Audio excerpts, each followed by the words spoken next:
We are back on the beautiful Star Princess again and absolutely delighted to be here. Last night, Princess had the naming ceremony for this ship, so I'll give you some information about that. I've also got some tips to help you out as you face the situation that we've got right now, starting today with some flight cancellations due to the U.S. government shutdown, and really some things you need to know to be prepared. Also, we're going to talk about some updates from Norwegian Cruise Line. They have made some big changes just in the last few days, and I think you need to be aware of it and how it is going to impact your cruise experience. So let's go ahead and get started.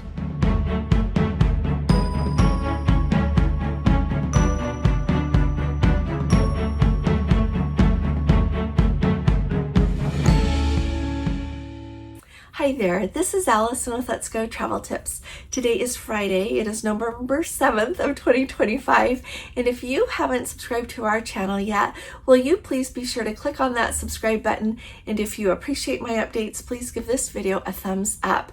Now, I want to start at the very top here and let you know that we're going to be doing sailaways during our cruise here, so keep your eye. Gordon will post the list of the times over on our Facebook page. If you haven't joined our Facebook group yet, it's called Let's Go Travel Tips, and would love to have you be part of the conversation there as well. So I wanted to start off though by letting you know, let's start off with the naming ceremony for the beautiful Star Princess. So the Star Princess, they had a special ceremony last night. They had Matthew McConaughey and his wife were on board because they are the godparents of this ship. I was not there for that, but a lot of people have shared a lot of photos over on Facebook. There's a video over on YouTube, and so if you want to take a look at all of that, the coolest thing that I saw is they had a drone show that was approximately, it sounds like about 15 minutes in length, highlighting Alaska. And if you follow along here very much, you know that I love to go to Alaska. It's my very favorite place to sail in the United States. Other than that, I'm more of a Europe girl, but I'm having a splendid time here though from Fort Lauderdale. So I think that's what you need to know about it. She's officially named and starting her inaugural season in the United States. So she had 3 inaugural cruises from Barcelona there in Europe, the transatlantic that came across, and now she'll be sailing from Fort Lauderdale for a while. This is the ship that is going to be going to Alaska next year, 2026. So if you want to go with our group and have a fun time, we are doing the June 21st sailing round trip out of Seattle. That is what she is going to be doing for the next couple of years. And her cruises do not go to Glacier Bay. So they do some other great scenic cruising though for other glaciers. And so if you have been to Glacier Bay before, this is a wonderful time to sail on a brand new ship as well as see some other glaciers. We are very much looking forward to it. My email is letsgotraveltips@gmail.com, and would love to have you join us, or if you would just like someone that really enjoys Alaska, knows a lot about it, help you with your cruise or cruise tour to Alaska, send me an email. I'd be delighted to work with you. I am always telling you, if you've been around here much, don't fly in on the day of your cruise. Always come at least a day early.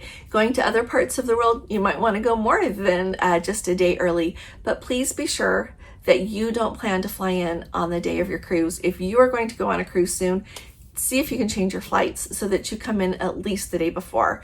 Alrighty, because if you are going to arrive on the day of your cruise and your flight is delayed or canceled and you need to be rebooked, you have just missed your cruise, okay? So keep that in mind. And even when there are not any flight delays or the potential for cancellations, quite like we have right now with the government shutdown, that is a really good rule to keep in your life.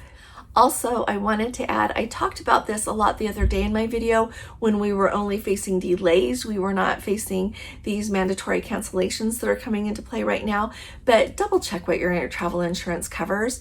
Know what your travel insurance covers, whether it's with a cruise line that you have got it booked or whether you have private travel insurance. Make sure that you know what is covered because you know what? Knowledge is power. Information is power. So make sure that you know what to expect if you do have to cancel your flights, or if your flight is canceled and then you miss your cruise, just know what's going on with that.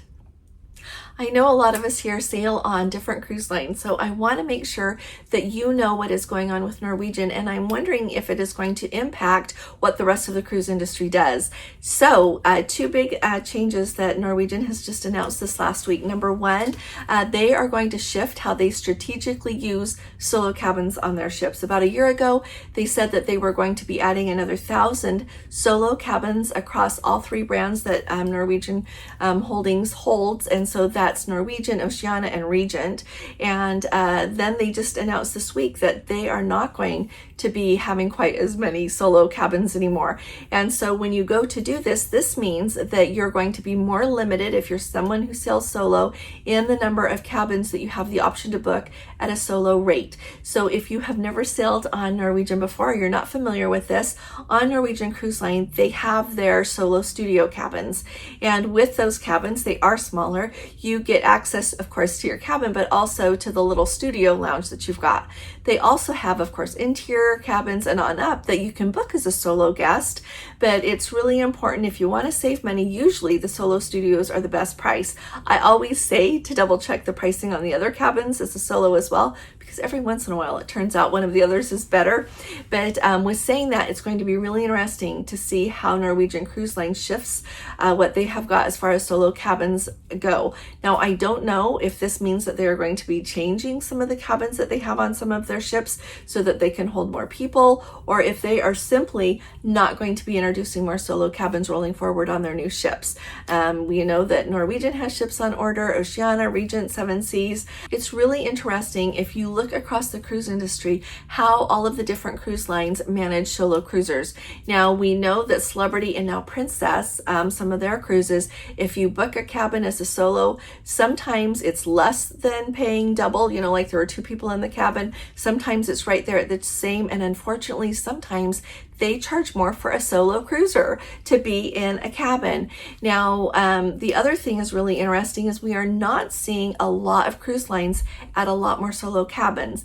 I don't know if this is because they are so hopeful that usually at least two people will sail in a cabin, or if they feel like there's not enough of a market for it.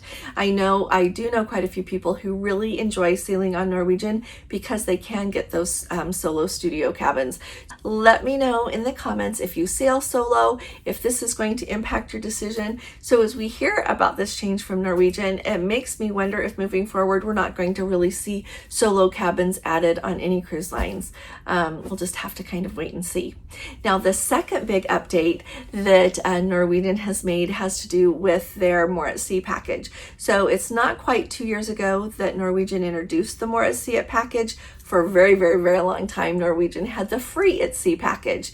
And then Norwegian made some changes to it, renamed it the More at Sea package. Of course, they wanted you to feel like you were getting more with it, but they introduced some changes that I think have not been quite so popular. Now, they are moving back to the Free at Sea package. So what do you need to know about this? First off, as they go back to the Free at Sea package, the Free at Sea is going to be basically the same every day for the guests who have it, and it doesn't matter how long the cruise is or what kind of cabin you're sailing in. Those used to impact it when it was the More at Sea package, okay? So as we move back to the Free at Sea package, it's going to be that standard. They are saying it's $28.50 a day for the beverage package. That's what you're going to pay, whether it's, a 7-day cruise or a 30-day cruise. So that is going to stay the same. Be aware that the Free at Sea package and the More at Sea package also did not include gratuities. Right now, gratuities are $20 a day on Norwegian, so figure that in as well. The other change that they have made is now everyone gets 150 Wi-Fi minutes that is booked on the Free at Sea package. So when it comes to specialty dining with the Free at Sea package, now the number of dinings that you are going to get has to do with the length of the cruise rather than what cabin category that you booked. Also, the shore excursion credit is going to stay the same, $50. So rather than just keeping the More at Sea package and making these changes to it, Norwegian decided that the Free at Sea package matches their freestyle way of doing things a little bit better. So back to the Free at Sea, back to a little bit more of what people have been used to. Let me know in the comments if you sail on Norwegian, if this makes you happy. Is this something that you think is a good move by Norwegian, or you're not so happy about it. And let me know, have you ever been on a Norwegian cruise? Are you thinking of booking a Norwegian cruise? I appreciate hearing from you all. Gwen and I have been on Norwegian, I think 3 or 4 times, and we are looking to go again. And so you hear that emergency alarm. That's what they're doing before we sail away here in just a minute. So this morning we arrived at the port about maybe 9:45, 20 to 10, and the line was huge. Everybody is so excited to get on this ship, but the line did move really very quickly. We went through security, and then immediately they had it so that if you were blue lane, green lane, you immediately just knew which lane to go in, as well as an accessibility lane. And we were in the blue lane. We didn't have our medallions, and so that blue lane, you know, you go into the room that they do that here, the blue lane in here in Port Everglades, and the line was really long. But you want to know what? It just moved super fast. So we were in that whole room not even 10 minutes. They scan your passport to see who you are, and then they go grab your medallions, give it to you, and you're on your way again. So it was absolutely wonderful getting on board the ship.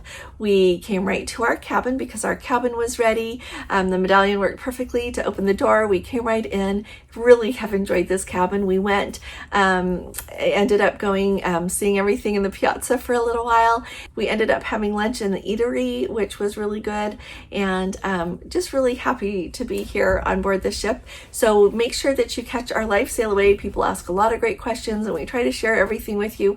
So I'll see you there. Thank you so very much for joining me here today. Pop in the comments as well and let me know what questions you have about the Star Princess, and I'll be delighted to get the answers for you.